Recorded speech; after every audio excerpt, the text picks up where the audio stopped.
Sindh high court के एक फैसले के बाद एक बार फिर इमरान सरकार दुनिया भर से उठ रहे सवालों के घेरे में खड़ी है। 18 साल बाद पाकिस्तान की कराची जेल से एक आतंकी की रिहाई पर पूरी दुनिया में बवाल मचा हुआ है। चूंकि ये आतंकी अमेरिकी पत्रकार डैनियल पर्ल का कातिल है, लिहाजा अमेरिका पाकिस्तान पर बुरी तरह से भड़का हुआ है। इसके अलावा ये आतंकी भारत का भी मोस्ट वांटेड है। इस आतंकी को पूरी दुनिया अल-कायदा के सरगना ओसामा बिन लादेन के मुंह बोले बेटे के तौर पर भी जानती है और ये आतंकी कोई और नहीं बल्कि पाकिस्तानी खुफिया एजेंसी ISI का पाला हुआ सांप अहमद उमर सईद शेख है।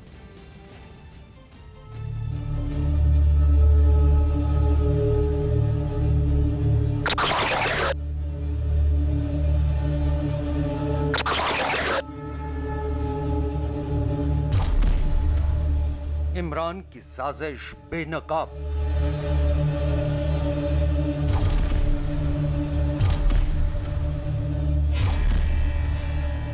इमरान की शातिराना चाल।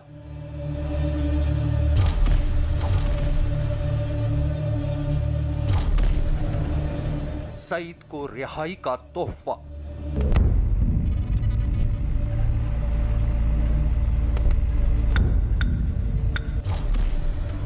हाफिज अंदर, सईद बाहर।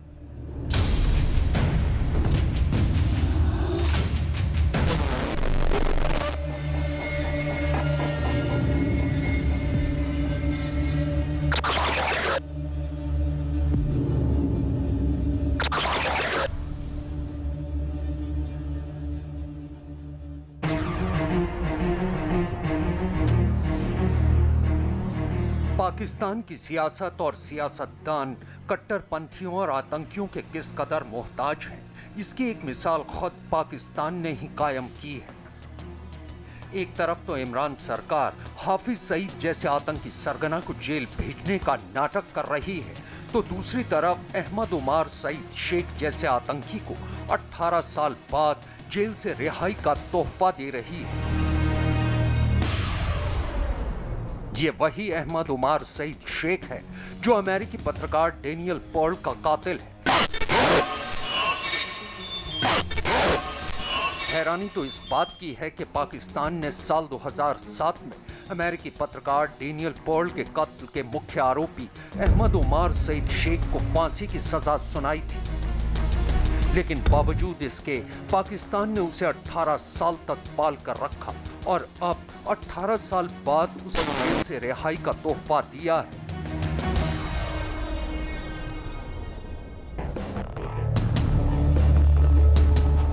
सिंध हाई कोर्ट ने उमर सईद शेख के सर से डैनियल पर्ल की हत्या का इल्जाम हटाकर उसे सिर्फ उनके अपहरण का दोषी करार देते हुए महज 7 साल की सजा सुनाई। चूंकि उमर 18 साल से जेल में बंद था, लिहाजा अदालत ने उसकी सजा को पूरी मानते हुए उसकी रिहाई का फरमान सुना दिया। उमर की रिहाई पर अमेरिकी सरकार भी पाकिस्तान पर भड़की हुई है।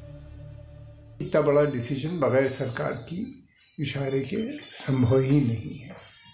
एक गौरतलब बात यह भी है कि पाकिस्तान की जो जुडिशरी है, न्यायपालिका जो है, वो भी जमात इस्लामी और वहाँ के जो कट्टरपंथी तंजीमें हैं उनसे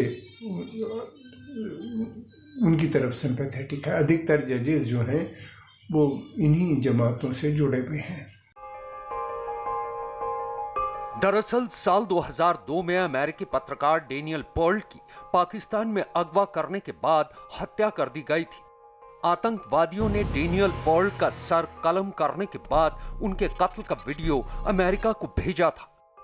अमेरिकी दबाव में पाकिस्तान ने डैनियल पर्ल की हत्या के मुख्य आरोपी उमर सईद शेख और उसके 3 साथियों को गिरफ्तार किया था। साल 2007 में उमर सईद शेख को फांसी की सजा सुनाई गई, जिसे पाकिस्तान ने 18 साल तक पूरा नहीं किया। डैनियल पर्ल एक अमेरिकी पत्रकार थे और वो अमेरिका के एक अखबार द वॉल स्ट्रीट जर्नल में काम करते थे। डैनियल पर्ल अपनी इन्वेस्टिगेटिव रिपोर्टिंग के लिए पूरी दुनिया में अपना नाम बना चुके थे और उन्हें एक इंटरनेशनल एक्सपर्ट के तौर पर भी लोग जानते थे। लेकिन साल 2000 में वॉल स्ट्रीट जर्नल ने डैनियल पर्ल को साउथ ईस्ट एशिया के ब्यूरो चीफ के तौर पर हिंदुस्तान भेजा। काम संभालते ही डेनियल पर्ल ने अमेरिका के द वॉर ऑन टेरर पर रिपोर्टिंग करनी शुरू कर दी। इसी सिलसिले में वो कई बार पाकिस्तान भी गए और साल 2002 में एक आतंकी संगठन पर स्पेशल रिपोर्ट करने के लिए वो पाकिस्तान भी गए थे। डेनियल पर्ल ब्रिटिश मूल के शू बॉम्बर पर एक कहानी के सिलसिले में इस्लामिक गुरु शेख मुबारक अली गिलानी का इंटरव्यू करने की कोशिश कर रहे थे और इसीलिए वो 21 जनवरी को पाकिस्तान की राजधानी इस्लामाबाद होते हुए कराची पहुंचे। कराची पहुंचने के बाद 23 जनवरी 2002 को कराची शहर के एक विलेज नाम के रेस्तरां में शाम के 7 बजे शेख मुबारक अली गिलानी से उनकी मुलाकात का वक्त तय हुआ था। डेनियल अपने होटल से गिलानी के इंटरव्यू के लिए निकले तो जरूर, लेकिन डेनियल विलेज रेस्तरां तक कभी पहुंच नहीं पाए। रास्ते में ही उन्हें कुछ आतंकियों ने अगवा कर लिया था। अपहरण के बाद इन आतंकियों ने डेनियल पर्ल की रिहाई के लिए अमेरिकी सरकार के सामने कुछ शर्तें रखते हुए यह धमकी दी थी कि अगर अमेरिकी सरकार ने उनकी शर्तें नहीं मानी तो वो डेनियल पर्ल की हत्या कर देंगे।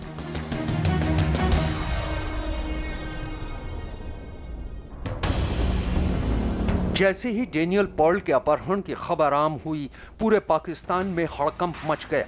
पाकिस्तान की पुलिस ने डेनियल की तलाश में जगह जगह छापेमारी की।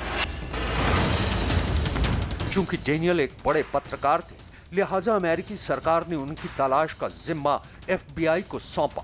पाकिस्तान की पुलिस के साथ साथ FBI एजेंट्स पाकिस्तान के अलग अलग शहरों में डेनियल पर्ल की तलाश कर रहे थे कि तभी डेनियल के सर पर पिस्टल रखे एक आतंकी की तस्वीर पूरी दुनिया में सुर्खी बन गई। अभी डेनियल की तलाश जारी ही थी कि 12 फरवरी 2002 को पाकिस्तान पुलिस ने डेनियल पर्ल अपहरण केस के मास्टरमाइंड को लाहौर से पकड़ने का दावा कर दिया। उसकी गिरफ्त में आया शख्स कोई और नहीं बल्कि अहमद उमार सईद शेख था। FBI ने पाकिस्तान के इस झूठ की पोल खोल दी थी। FBI के मुताबिक उमर शेख पाकिस्तान पुलिस के सामने आने से ठीक एक हफ्ता पहले यानी कि 6 फरवरी 2002 को पाकिस्तान के ब्रिगेडियर एजाज शाह के सामने सरेंडर कर चुका था और ISI ने उमर को एक हफ्ते तक छुपा के रखा था। FBI ने तो और भी खुलासा किया जिसमें यह साफ हुआ है कि कैसे उमर शेख ने डेनियल पर्ल को 1 फरवरी यानी कि अपहरण के 9 दिन बाद उसकी गला काट के हत्या कर दी। 16 मई 2002 यानी डेनियल की गुमशुदगी के 113 दिन बाद कराची पुलिस को कराची से 48 किलोमीटर दूर गदाब शहर के सुनसान इलाके के एक घर के आंगन में दफनाई डेनियल पर्ल की लाश मिली थी। उमर के पकड़े जाने के बाद उमर और उसके साथियों पर मुकदमा चला। पाकिस्तान के एंटी टेररिज्म कोर्ट ने 15 जुलाई 2002 को अहमद उमर सईद शेख को डेनियल पर्ल का कातिल मानते हुए उसे मौत की सजा सुनाई थी। लेकिन कमाल देखिए, 18 साल तक पाकिस्तान ने उमर सईद शेख को अमेरिका की पकड़ से महफूज भी रखा और अब उसे रिहाई का तोहफा दिया है। उमर अहमद सईद शेख ये सिर्फ अमेरिका का ही गुनहगार नहीं बल्कि ये तो भारत का भी गुनहगार है। ये वही आतंकी है जिसे ISI ने भारत की जेल में बंद मसूद अजहर को छुड़वाने का जिम्मा सौंपा था और इसी के चलते उसने दिल्ली में 3 अमेरिकी नागरिकों का भी अपहरण किया था। लेकिन पुलिस ने गाजियाबाद में एक एनकाउंटर में न सिर्फ तीनों बंधकों को छुड़ाया बल्कि उमर को भी गिरफ्तार किया था। उमर 1999 तक दिल्ली के तिहाड़ जेल में ही रहा था। 1994 में उमर सईद शेख ने भारत आकर आफ्ताब अंसारी के साथ मिलकर भारत के कई शहरों में एक के बाद एक कई नामी बिजनेसमैन का अपहरण कर कोहराम मचा दिया था। अमेरिकी खुफिया एजेंसियों के मुताबिक भारत में की गई वारदात के जरिए कमाए पैसों का इस्तेमाल अमेरिका को दहलाने के लिए किया गया। आफ्ताब अंसारी ने उमर सईद शेख के इशारे पर ये पैसे अमेरिका में उसामा बिन लादेन की 9/11 की साजिश के ऑपरेशनल कमांडर मोहम्मद अता तक पहुंचाए थे। लेकिन अब ओमार सईद शेख की रिहाई पाकिस्तान की किसी बड़ी साजिश की तरफ इशारा कर रही है। इस तरह के जितने भी आतंकवादी हैं इनको छोड़ा जाता है। ये बहुत हाई प्रोफाइल लोग हैं। इससे एक तरफ तो ये मैसेज अपने जिहादी संगठन देते हैं अपने कैडर को कि किसी भी हालत में तुमको कोई सज़ा नहीं मिलेगी, और अगर जेल तुम्हें होती भी है तो तुमको छुड़वा लिया जाएगा, और फिर जेल के अंदर भी हर तरह की सहूलतें इनको हासिल होती हैं। ओमार सईद शेख भारत ही नहीं बल्कि अमेरिका का भी मोस्ट वांटेड आतंकवादी है। साल 1999 में कंधार हाईजैक कांड के बाद भारत को मसूद अजहर के साथ ओमार सईद शेख को भी रिहा करना पड़ा था। अब पाकिस्तान की जेल से ओमार की रिहाई पर अमेरिका भी पाकिस्तान पर भड़का हुआ है। अमेरिका का कहना है कि पाकिस्तान का ये रवैया वो बर्दाश्त नहीं करेगा। लेकिन अहमद ओमार सईद शेख पाकिस्तान की खुफिया एजेंसी ISI का वो मोहरा है जिसे पाकिस्तान आज भी बचाना चाहता है, और ओमार को अमेरिका और भारत से बचाकर रखने के लिए पाकिस्तान सरकार के पास अब तक कराची जेल से बेहतर जगह कोई और नहीं थी। जानकारों का मानना है कि ओमार की रिहाई के बाद पाकिस्तान की खुफिया एजेंसी ISI उसका इस्तेमाल भारत और अमेरिका के खिलाफ कर सकती है।